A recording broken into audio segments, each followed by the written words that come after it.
Banjir dan longsor yang terjadi di Aceh, Sumatera Utara, dan Sumatera Barat turut berdampak pada aktivitas belajar mengajar pada anak.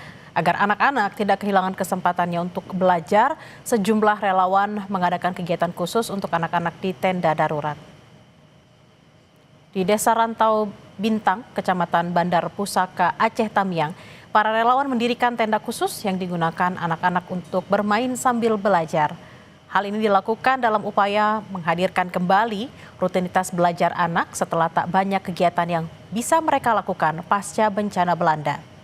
Waktu belajar dibuat lebih singkat dan fleksibel guna memberikan rasa aman dan nyaman. Relawan mengajak anak-anak untuk melakukan kegiatan bersama, melatih fokus, dan memberikan ruang untuk menuangkan emosi melalui berbagai permainan. Pembelajaran darurat yang akan berlangsung selama sebulan ke depan ini diatur dengan menyesuaikan dengan waktu anak-anak dan pendampingan dari guru.